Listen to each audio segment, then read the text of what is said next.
Hello, everybody. It's Sil the DM, and this is going to be a bit of an unusual video. Um, Most of my players are aware of this, and they're pretty much the only people watching these videos, so I really shouldn't have to go into much detail, or any, to be honest. But I have some mental issues that make it so that if a pattern I have gets interrupted, it's very hard for me to get back onto the pattern.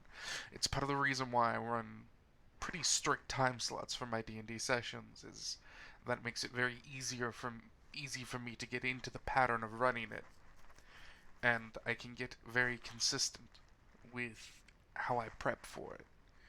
Um, that sort of rigid structure is kind of needed for someone like me. And unfortunately, every so often something happens that interrupts a cycle. We can't have a session and I feel off for a few days.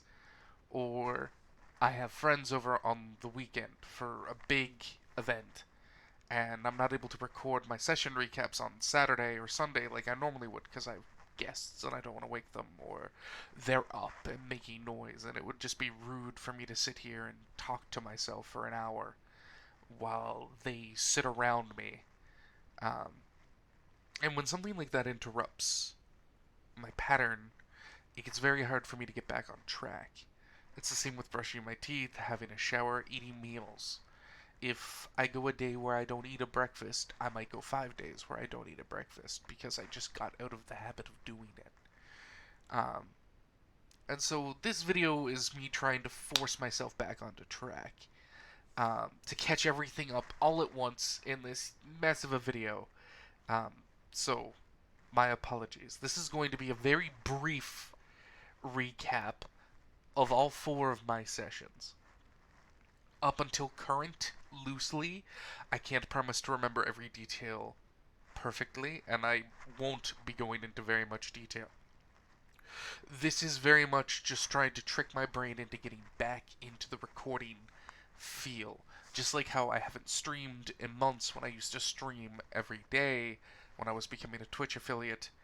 It's it's all about keeping consistency, and sometimes you have to force yourself to do something, to try and kick back into a pattern.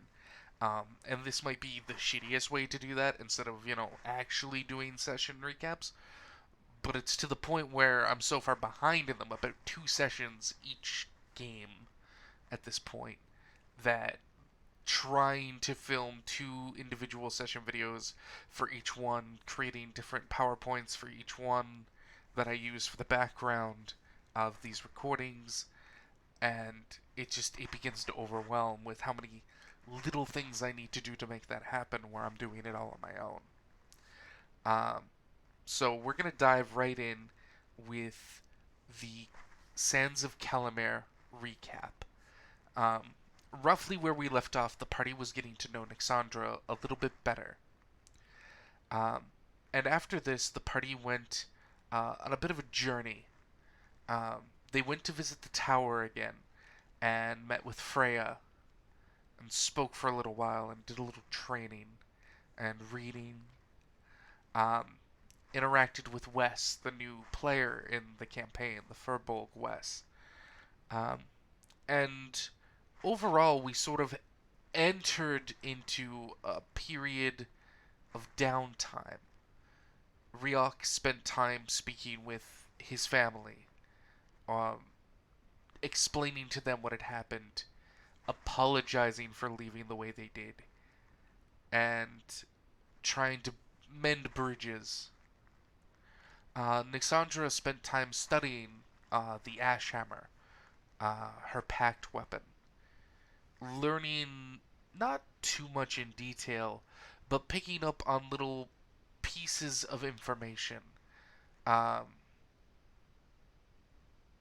about the hammer itself. And I should actually go back because I'm actually remembering this out of order, and saying all this has reminded me that I'm remembering it out of order. And this is the problem with not doing weekly recordings, is my memory immediately begins reconstructing the narrative.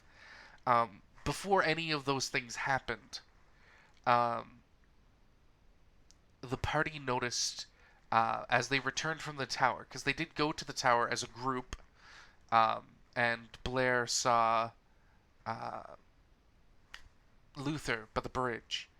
Um, but it was during a time when there was a lot of noise being made early in the morning, as the whales were being awoken.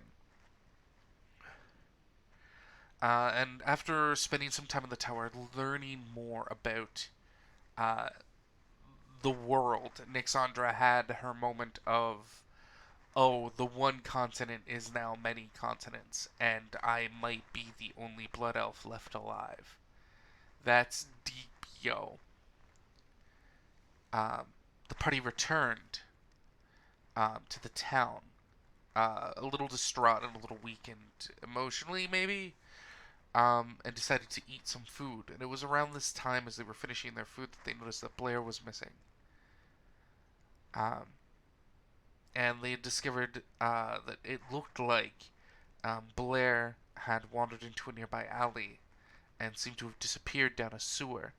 Her dagger, Blair's courage, was resting by the grate. When they jumped down into the sewer system that lines the undercity of Laputa, um, they found Luther, who was severely wounded, missing memory, and just really out of it. They used a bit of healing to sort of perk him up, and Wes quickly explained the situation to him because he didn't recognize any of the party. Um, and Luther, being Luther, enacted some magic that none of them had seen before, and borrowed Nixandra's sword and rushed with them.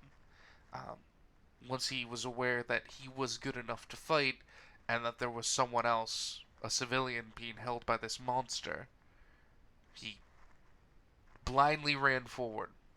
They stalked the Oobleck, the ooze creature, through the sewers, eventually finding it and an unconscious and heavily wounded Blair.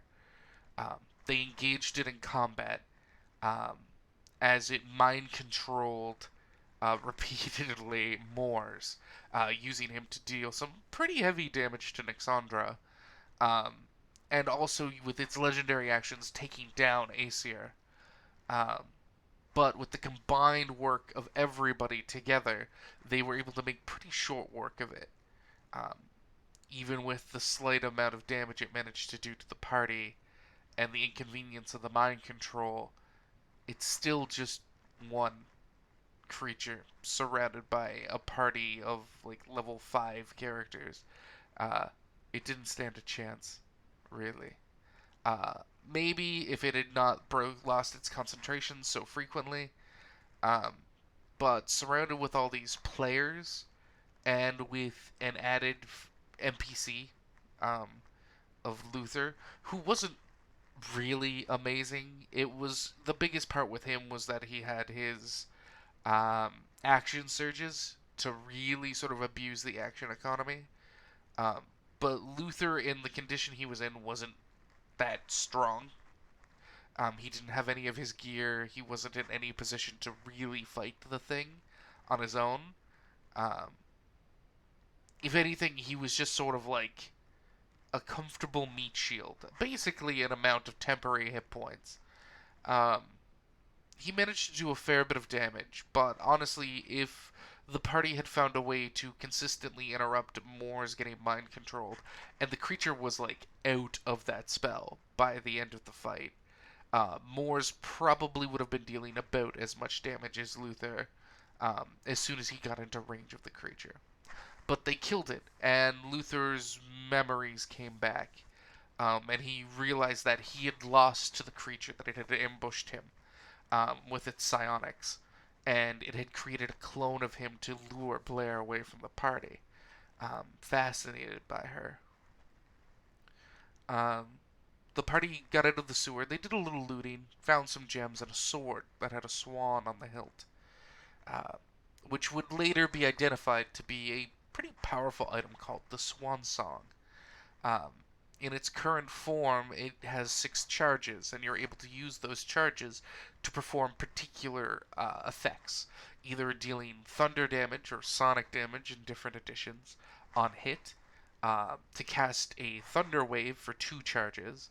The extra thunder damage on a hit is 1 charge. Or to throw a second level Healing Word for 3 charges. Um, Nixandra took this sword as well.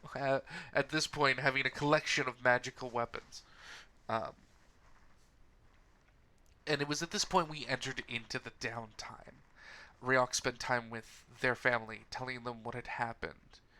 Um, Aesir. What did Aesir do? I honestly don't remember. Sleep, maybe? That seems rude. I think Aesir, at this point, they had leveled up and had multi-classed into a homebrew class, which is sort of like a hybrid ranger uh, artificer, almost called a rune seeker. Um, a person who attempts to unravel truths of the universe and learns scribed runes that it can use to create temporary magical items or imbue mundane items or magical items with increased effect. Um, and I think they might have spent some downtime just learning that and going through training. Nixandra and Wes spent a lot of time at the tower with Freya, researching the Ash Hammer, which they determined may be a hammer, may be a demigod. It's very vague, but Nixandra basically discovered that the Church of the Four Hammers, the head church of the Dwarven faith, was originally the Church of the Five Hammers. Um, and that during an event thousands and thousands of years ago, the fifth god separated from the others and created the Drugar. And it was that god who used the Ash Hammer, from the understanding that Nixandra was able to garner. Um, Blair spent a bit of time looking for Luther, who seemed to have disappeared after the fight, and didn't quite find him at all. During this time, Nixandra also got Swansong identified. And towards the end of the last session we had, Blair journeyed to the keep and met with Sokar, um, looking for Luther. And it turns out that Luther had been in the palace. And at this point, we got a bit of role play where it was revealed that Luther is a Wasician, um, a subspecies, an ethnic group of humans, if you would call them that, a subrace, um, that was for the most part extinct, except for a few families here in Laputa. Um, they were eliminated by the humans from the Duralian Empire during the coup, which we're learning more about in the story. The moment where a human, the Duke of Cameroon, assaulted Jiram, the desert, with a flight of red dragons, um, and put it to the sword.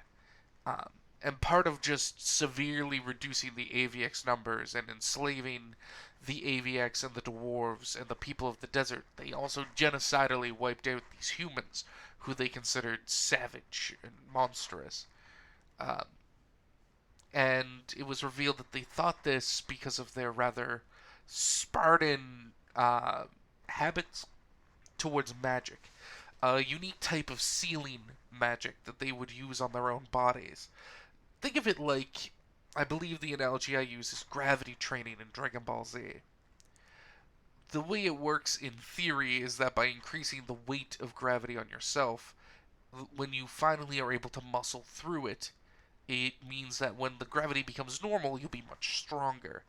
It basically is just intense weight training. But the Wasician people would do this to everything. Their mind, their limbs. They would use seal magic to restrict the body. And if the body is able to grow and push past it, if the mind is able to grow and push past it, then when those seals are removed, they're able to gain moments of superhuman powers.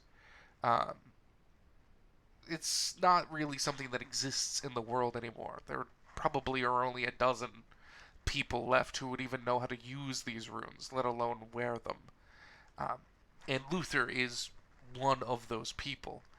Um, and they found Luther in the middle of a ritual which he had set up to activate one of these runes. Um, Something that Nyx had seen before, though she wasn't here now, having seen him in the hospital when Nyxandra and Wes went to visit Wes's brother, who had gotten his memories back. Um, Nyxandra spotted Luther reigniting the seals on his arms that he had removed during the cellar fight, which was part of the only reason he was even viable to assist them as an NPC.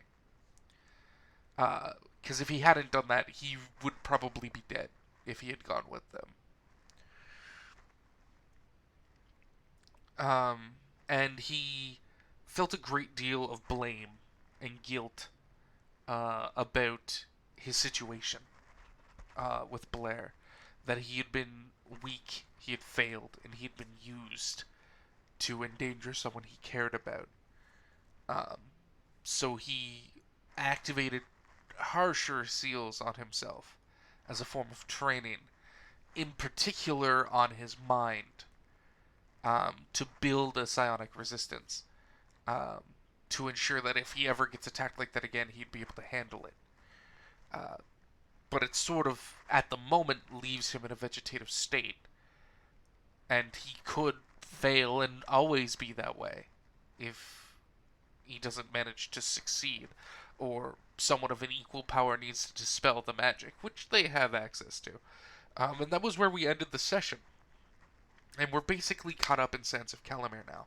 We have a few more days or so planned of downtime, and then we'll see where the story goes from there in our next session.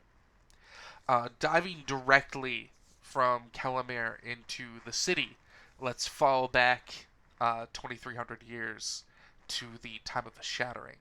I believe where we left off, it was the party sailing across the water, finding a derelict ship, and Levy, unfortunately, opening what they knew was a trapped chest, um, and getting herself and Zahn killed. Um, we brought into the next session with the two of them experience a crowded and a sort of crowded and claustrophobic afterlife. They experience some time in limbo. Um, their deities not able to really reach out for their souls, though Lilith was able to converse with Zahn for a little while, um, which confused Zahn and left probably more questions than answers, as is Lilith's way, to be honest. Um, and though Levy was not able to really reach out or see Glimmerwing, the sort of archfey of the fairy dragons, um, the fairy dragon was able to send her a flower. Uh, During all of this, the rest of the party uh, was captured by pirates, released by pirates onto the coastline, and made their way to the city of Stockton, discovering that the mountain that had resided beside the city had collapsed into the ocean, and they were still dealing with casualties, huge earthquakes, and collapsed buildings. Um, Patricia Holston, the paladin, the member of the Scaled Council, was summoned. And during all of this, the religious magic was still not really working. Druids, paladins, clerics, celestial summoners have been unable to reliably pull upon their magic. Um, and the Duke, after learning what had happened, uh, and in exchange for Hailstone, the really overpowered weapon um, that Thrugga had stolen from the Jarl's room, um, provided the diamonds and covered the fee for the resurrection of Levy and Zahn. And Patricia did succeed in successfully resurrecting them before passing out fairly, as the ritual for that sort of resurrection in my setting is a bit more strenuous on the body and takes a bit more time. Um, but they were alive. Their bodies returned. Levy's most of Levy knew at this point. Um, the new flesh barren of her snake tattoos, but instead in her chest there was one of a beautiful flower that was reminiscent of what she had seen when she was on the other side. During the night, they were attacked. Midnight was attacked by someone who had somehow snuck into the room and then disappeared.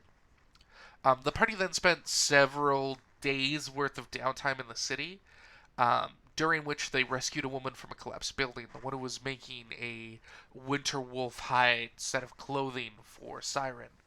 Um, and they also picked up a bit of information. It appeared that the murder that had happened before the Shattering, the murderer was found and had been killed while giving chase to the guard. And gradually, magic started to become a little bit more reliable for the party. Eventually, to the part that they could send messages again. Um, During the third night, uh, as Midnight was taking over his watch, for while they were all staying in Threga's home, they were putting on watches because they didn't feel safe. Um, the assassin finally managed to roll correctly and ended up killing Midnight. Midnight, unlike the other two, um, experienced a very different afterlife. In fact, they found themselves awoken in a forest near a fire with this roaring party going on. It was there that they met a young caboosian, um, a cricket named Cricket. I won't get into why that's funny, but there is a reason for it. And the two of them talked for a little while. And though Midnight was sure that Cricket was probably only in his early teens, the kid seemed to have a very different head on its shoulders. Um, However, as Midnight was assassinated very early into the watch, Darnik rather immediately noticed something was wrong and woke everyone. And Levy was able to perform the Revivify spell, bringing Midnight back. Um, and as Midnight was being pulled away, Cricket said goodbye to him and then jumped into the nearby bonfire that other dead spirits were dancing around and partying next to. Midnight was brought back. There was a small letter left by the assassin, just an envelope, or a sheet of parchment, more rather, with a wax imprint of a rose. And the party began to think about what that could mean, right now believing that it could possibly be Axel Roy's, the King of Wharf, um, which had a whole rose aesthetic to it. Um, and given the fact that uh, at this point, the members of the party who had all been involved in the party's euthanasian or euthanizing, that's the word I was looking for, sorry, euthanizing of the Queen Mother of Worf um, had died. They think that that might have something to do with it. They were a little confused why only Midnight was being targeted, but Midnight remembered being watched as they entered the city with the corpses of Levy and Zahn. Um, so, why would an assassin kill someone who's already dead? Basically, it was their thought. The next day, they packed up to leave, and Thraga, after being told by Zahn that Zahn's mother owned a tavern, uh, and could probably get him work doing similar things in the city, elected to come with them to just get away from the north for a while and away from the memory of his wife. And the party left, and along the way they heard someone singing on the wind, walking a little perpendicular to them. Um, and driven by curiosity, they went to find the person who was singing, eventually coming across a hooded figure wandering on their own. And when they called out to them, it revealed to be Cricket. They had a bit of a conversation. Cricket's body had changed, looking not unlike Kagwa, the other Kabushan they had met before. His body had gone white, but instead of being trimmed with gold like Kagwa, it was trimmed in black. Um, they spoke for a while and had an interesting conversation about what had happened to him in the afterlife. And apparently he had made some sort of deal with Manny Marco, and was off to collect a sword. Only Thrugga seemed to recognize the sword, however, and no one asked him about it, so you don't get to know about it. Um, However, Thrugga made it very clear that if Cricket was leaving, he needs to leave a proper goodbye to someone, which gets revealed later that Thrugga knew Cricket as an orphan from the orphanage, which was a block away from the bar. Um, and that the person he wanted Cricket to message was Claire Odell, a human woman who ran the orphanage, and he had Levy message her to ensure that Cricket had said goodbye. And she got in touch. She replied. The spell worked. During this time, Levy also contacted Zahn's family. They seemed to be okay, and Siren's mother, um, who was alive, but a little startled and just disjointed still. And the party continued traveling south. They were visited by an aurora borealis and had a bit of conversations with each other while they journeyed. And we ended the last session as they rose a hill to look down to the city of Kosho. Found the great mountain still above it, its river still flowing, creating now that lake in the center of the city, and then heading down further to make the basin. The Twin Peaks to the south, but a new piece of geography dotted the horizon, as in the middle of those ancient trees in the Celteric forest, um, there was a huge mountain range, as far as the eye could see, going from east to west. And that's where that session ended. So hopefully, when we pick it back up, not next week, but the week after, uh, because we were supposed to play that this week, um, but didn't. So that one's we're a little less behind on that one than we could be. Um, Next, let's dive right into Frontier because we have to keep moving. I have to get this done. Um, I believe with Frontier we ended with the party getting to the top of the hill outside the city of Damarand after the whole interaction with Hefir. So the party went into the city of Damarand, following. His name escapes me right now. The old man traveling with uh, Zane. That was it. Sorry, my brain.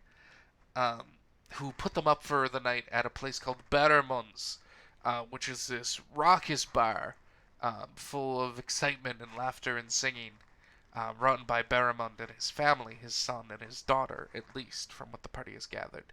And the party enjoyed quite the party, to be honest. They were playing music, they were dancing and singing and getting people up out of their seats. It was kind of nice. The party just had a night to relax. It was very good. I enjoyed it. However, because of the way the betting worked out, Vanya and Shay left to find lodging elsewhere. Um, Coming across a dormitory across from an academy, a place that they had passed earlier in the day, a large school called Kilgrave, which is a military academy. Uh, they went in and met with a human woman, and they had a bit of unnerving conversation with her, and she put them up for the night but refused to take any payment for them. And when she came for their wake up call, it was very clear that it was much earlier than anyone else was getting woken up. Um, and while the two of them were a little concerned with all of this, they still spent the night and left in the morning. Journeyed back to Barramunds and met up with everyone else, had a bit more conversation, and then went to meet with the Duchess.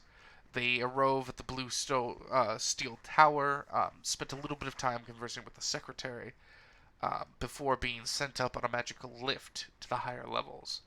Um, upon which they met with two of the advisors, um, I know one's name is Graham, and I don't remember the other, and I'm not looking it up right now. So too bad. One was a dwarf, one was a human. Did deal with it. Uh, and while they were waiting for Ursra, the Duchess, uh, some of them definitely picked up on the fact that there was some rather intense lateral motions happening somewhere in the tower, probably directly above them. Uh, and it became pretty apparent that it's not really an uncommon thing for the Duchess to be a very vocal lover and apparently quite rough. Um, Shortly thereafter, she arrived and met with everyone. Um, Ezra being this half dwarf woman, Ezra Stromhammer. Um, she had a bit of a conversation with everyone, and it was quickly revealed that she knew everything that they were bringing to tell her, except for the letter from Vanya. Um, and that Reinhardt had sent word immediately via magic, and that he had sent them away not really to give them a job to do, but just to get them away from all that craziness for a little while.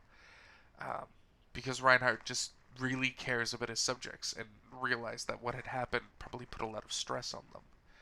Um, and then she had a conversation with Zane, who is revealed to the party to be um, her nephew, I say in air quotes.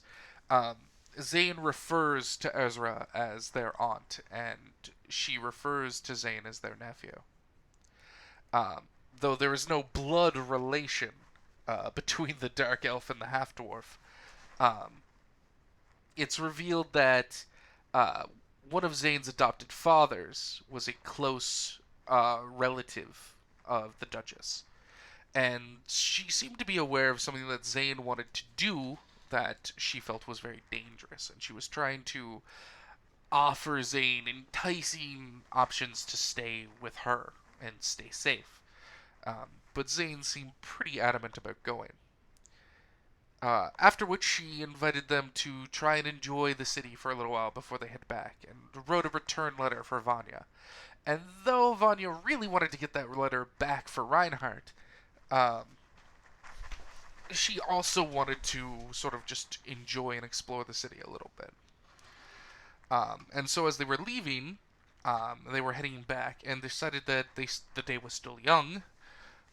They would go and explore one of the nearby parks, which is tended to by the many circles of druids in the city. And along the way, they ran into Hefir and his cousin Rodin.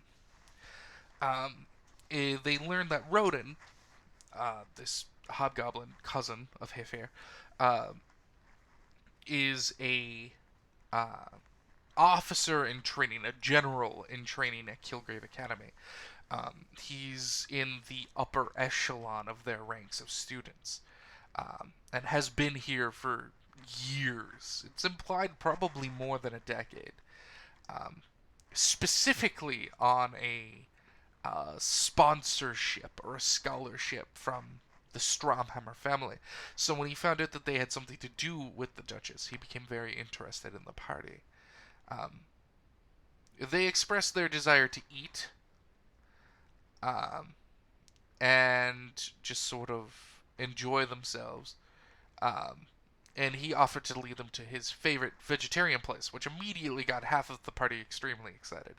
Um, and so they left, and through all this conversation, it was very clear that Hayfair is having a very hard time with the city. Um, they came to a place, a Furbolg-run restaurant in the middle of this lush forest that exists within the city, called Little Garden, where they met this huge red Furbolg woman and a big burly blue Furbolg man. Um, Zorgi and Jerry, I think their names are. And the cook of the place, whose name escapes me, and I know I made it a little tricky. Oh, I actually have that book. One second. That book is actually still here next to me.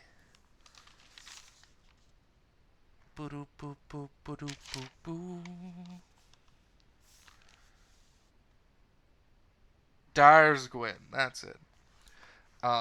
This tall-looking, stone-like woman with this sort of a very Earth Genasi sort of look to her. Her skin looked like the color of mud and flesh. It's this sort of like splotched. If you just took like me in terms of skin tone, like this very traditional Caucasian look, and just covered it in mud. Um, but her hair is just this thick, voluminous, like stone gray with streaks of black. And when it walks, it sort of shifts like earth shifting. It doesn't seem to move like hair. It sort of grinds against itself. Um, Interested, Shay asked if she was an Earth Genasi, like herself. And it was revealed that she was actually a half giant. Her mother, it was revealed, was a stone giant, and her father was a dwarf. And they spent time here chatting with Rodin, who keeps slipping in and out of his accent. And it's not just because I'm bad at accents, but they get a very clear fact that Rodin's been in the city so long that he's begun to lose the parts of his himself that make him very similar to Hefir. Um, his accent, his nature is much more brazen and confident. Where while Hefir has confidence, he's also very quiet and humble about it. Whereas Rodin seems a lot more confident and sort of exudes this aura of competence. Um, and the party discussed a few things, and Vanya asked Jerry about the druids with the prosthetics, and uh, Jerry mentioned that a woman named Naltessa usually comes by for her lunch in the afternoon, and she's one of those druids specifically who deals with the prosthetics.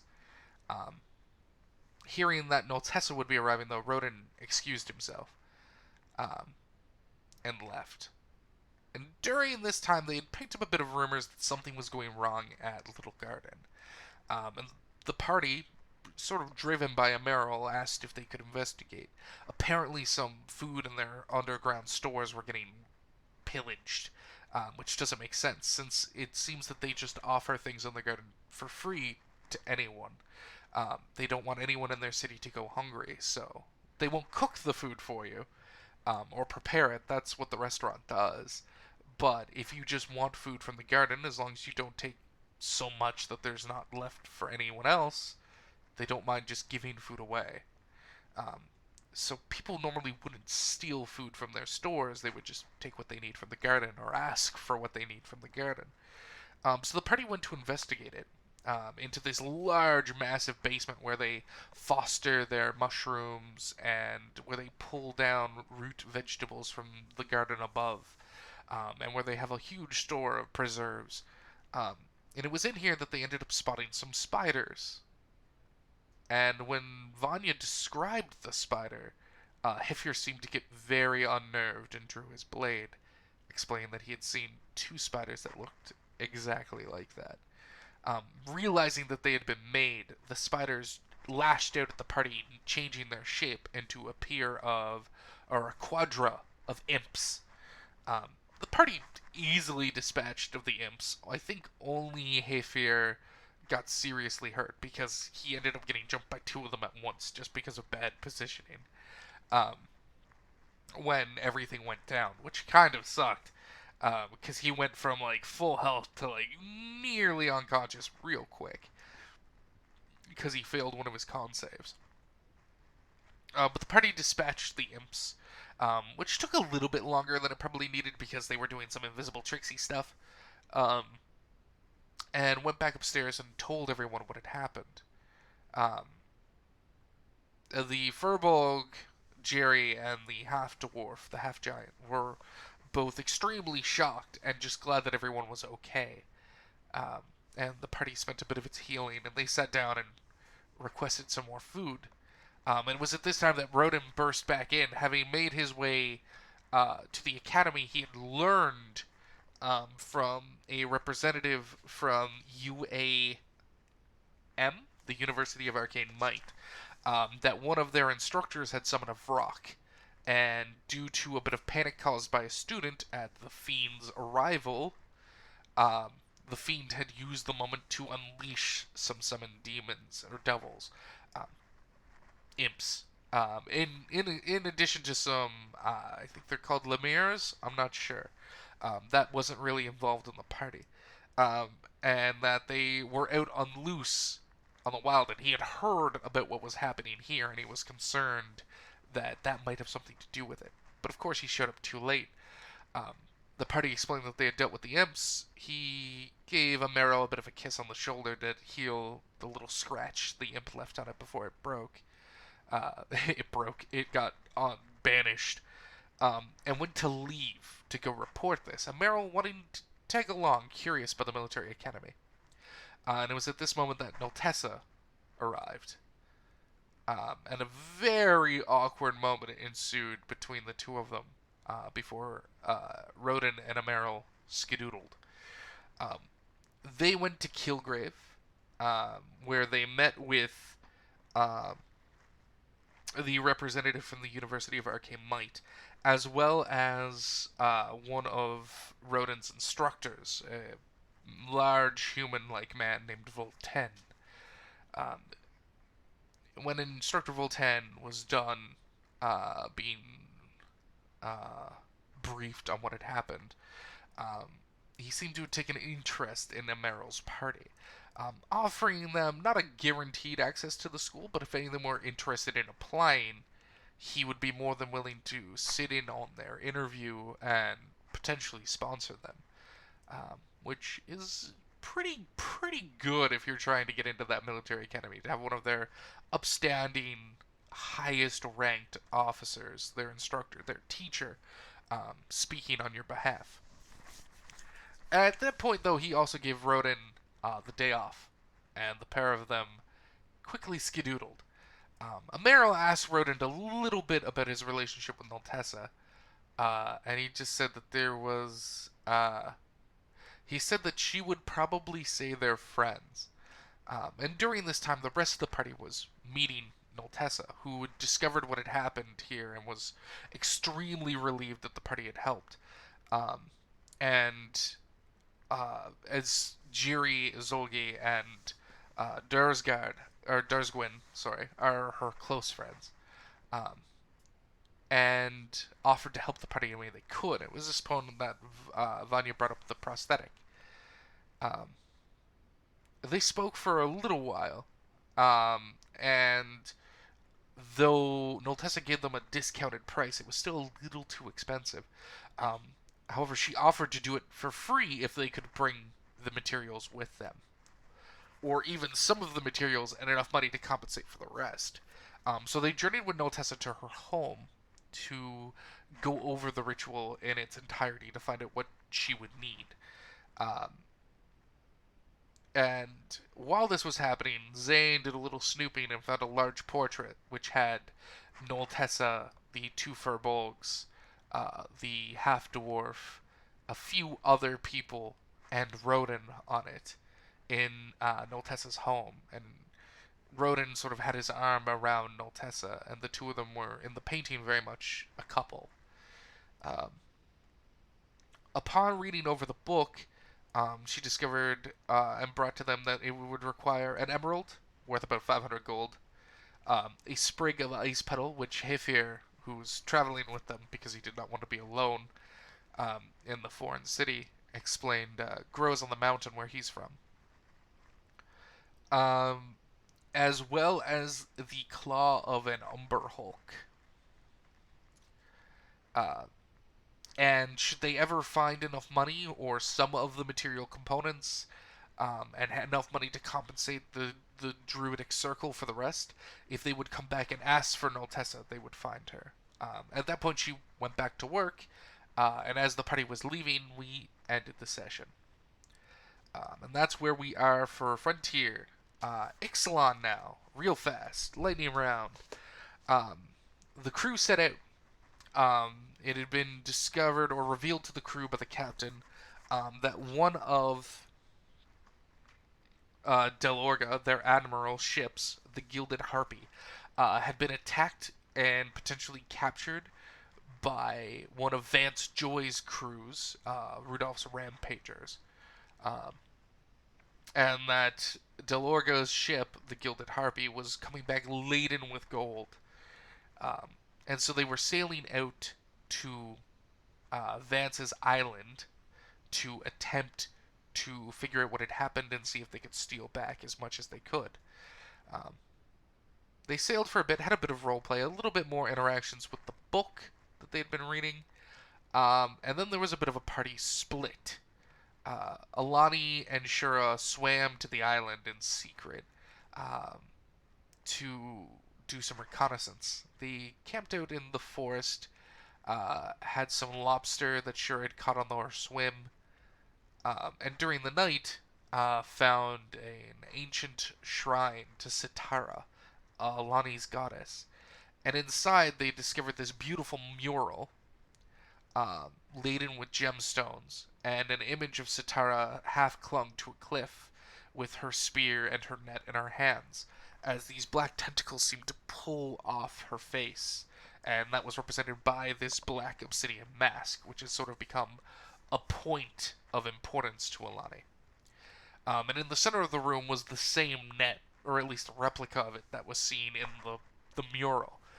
So Alani took the net, and as they were getting ready to leave, noticed that Shura was crying out of his eye patch, but not his other eye. Just huge volumes of water just pouring out of it. Um, he quickly equated that to just being water that had gotten under his eye patch while they were swimming, and he emptied it.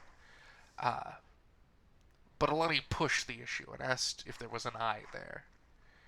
Um, they had a bit of a conversation that was very private and happened in private. Uh, and then Shura took off the eye patch and showed Alani what was in his other eye.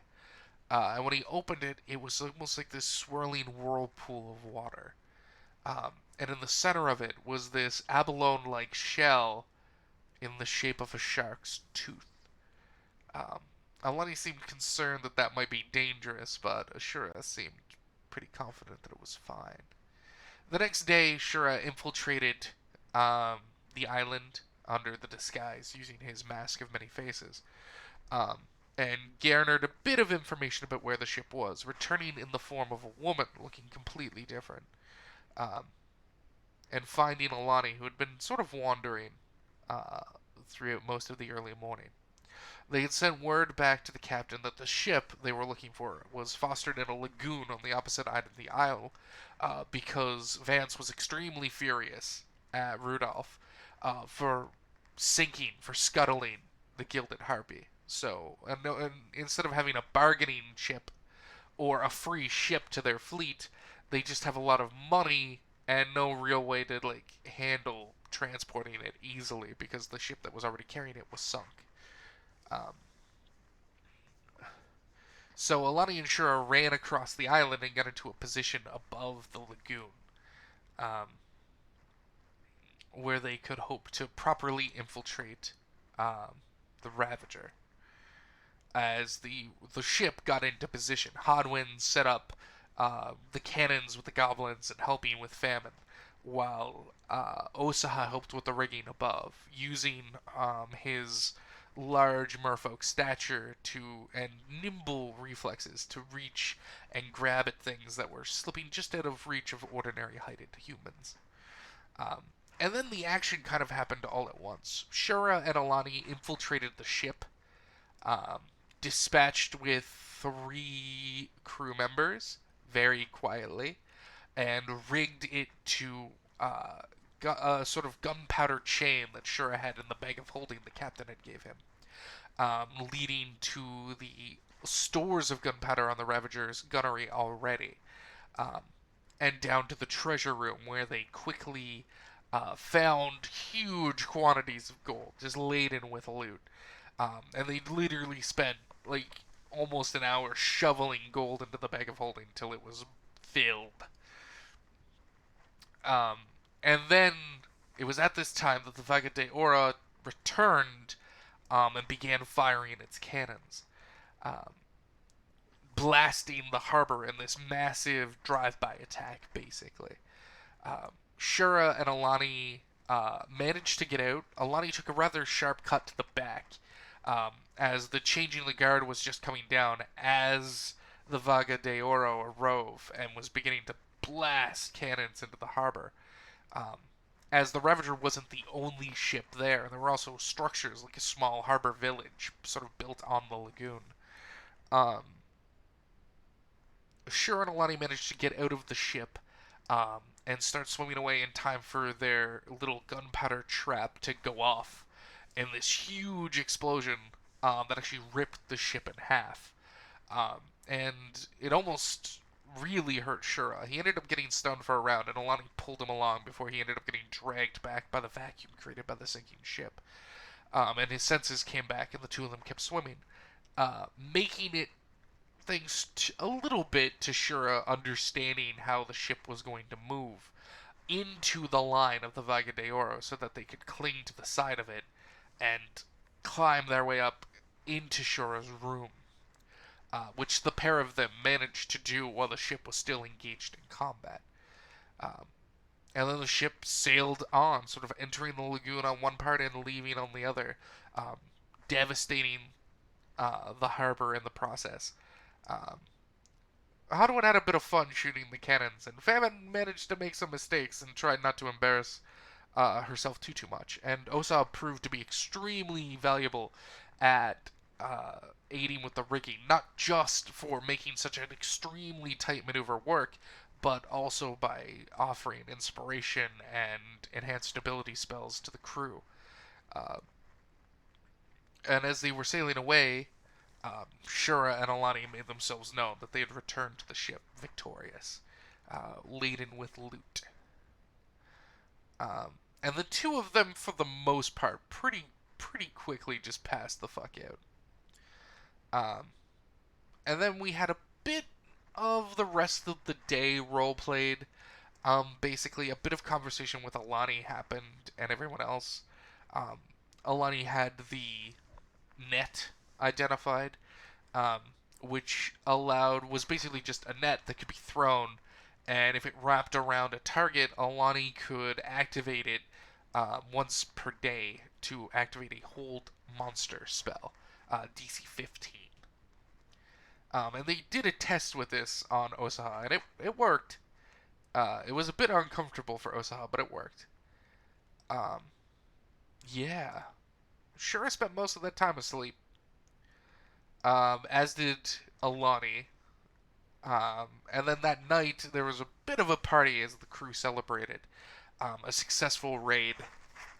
And Famine got pretty drunk and ended up waking up in someone else's bed next to a presumably naked Aleshna. And that was where we ended the session. Uh, but yeah, we're all caught up. The video exists. I'm sorry, and I'm probably not even going to timestamp it, to be honest, because I'm just the worst. Hopefully, this will let me jump back into regular recording starting with next Saturday. Not tomorrow, because I'm recording this on Friday, but the next Saturday. We'll see if I can maintain. I want to apologize, and again, thank everyone for coming by. Hit that like button, and if you want to help out and motivate me to try and stay on track a little bit harder, there is always my Patreon. Um, a $1 pledge gets you access to basically everything I put out. Maps, short stories, novellas, poems, full novels. I put everything out for any patron. Um, and literally every dollar is just like extremely helpful. Uh, but yeah, hopefully we're back, everybody. Still out.